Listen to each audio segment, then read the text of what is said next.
primeira vez que entrei em casa e percebi o que era a vivência dela, confesso que senti um bocadinho um ambiente que oprimia, ou seja, a sensação de estar um bocadinho preso em quatro paredes. Ao pensar, eu estou aqui fechado, eu estou preso, dava-me uma noção daquilo que a cliente poderia ter vivido ao longo dos anos.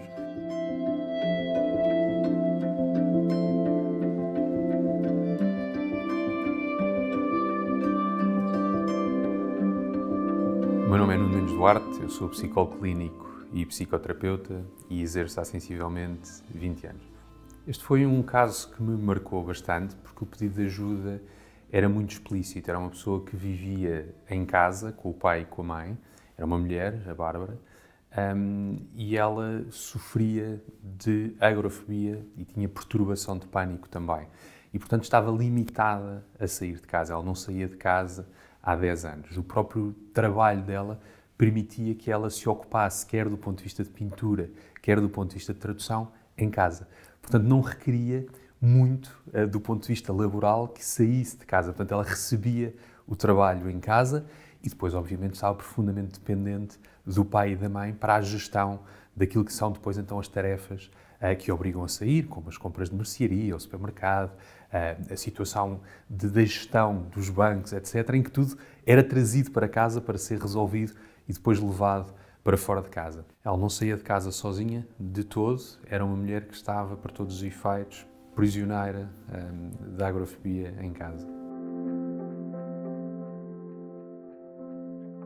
Neste caso, uma das coisas que determinava era que eu tivesse que intervir no domicílio. Portanto, pedia, no fundo, que eu estivesse a trabalhar na casa da pessoa e não no consultório. E esse, como podemos perceber, é um primeiro desafio muito grande para os psicólogos que estão muito habituados a trabalhar no seu consultório.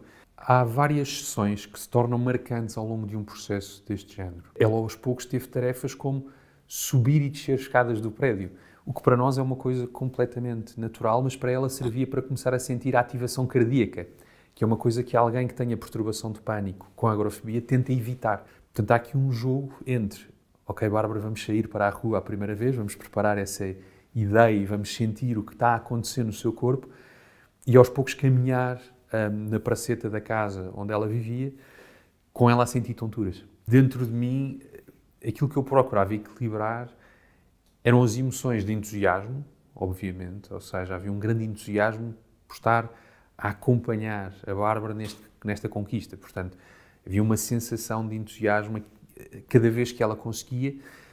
E depois o que eu tinha que equilibrar dentro de mim era esta noção do tempo, ou seja, havia dentro de mim algumas vezes alguma impaciência no sentido de querer muito que ela rapidamente pudesse sentir liberdade, pudesse sentir bem, pudesse sentir a segurança que algumas vezes eu já sentia. Cada sessão em que nós, digamos, expandimos mais esta ideia de liberdade era uma sessão marcante, tal como foi a ideia de vir até ao consultório. Portanto, foi novamente também uma sessão muito marcante, que é, eu caminhei com ela muitas vezes o caminho que ela teria que fazer até ao consultório.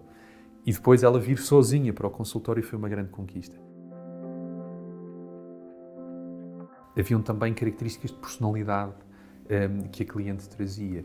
Ou seja, ela assumiu uma postura muito defensiva na relação terapêutica. E essa defensividade era muitas vezes trazida como crítica. Ou seja, como crítica até jocosa, ou seja, a gozar com meias que eu trazia, com o relógio que eu trazia. Em alguns momentos, eu diria que a relação terapêutica ficava beliscada por aquilo que ela trazia e por aquilo que eu estava a sentir, em que muitas vezes eu sentia-me frustrado, ou sentia-me mais zangado por estar a sentir-me gozado, não é?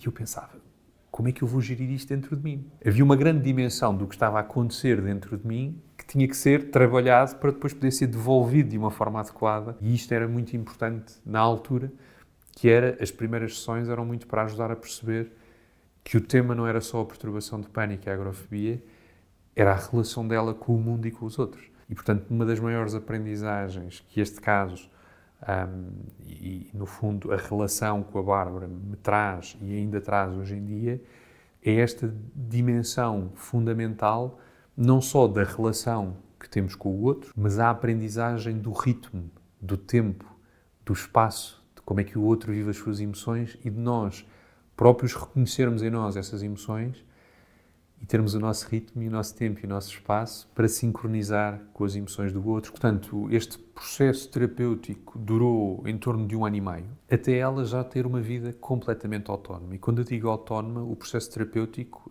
digamos, teve alta, já a cliente tinha uma nova relação, ou seja, tinha um namorado, com quem passou a ir para o Algarve de carro. Portanto, imagina alguém que não saía de casa e 1 ano e meio depois faz uma vida de ir passear para o Douro, estar a movimentar-se nos transportes públicos.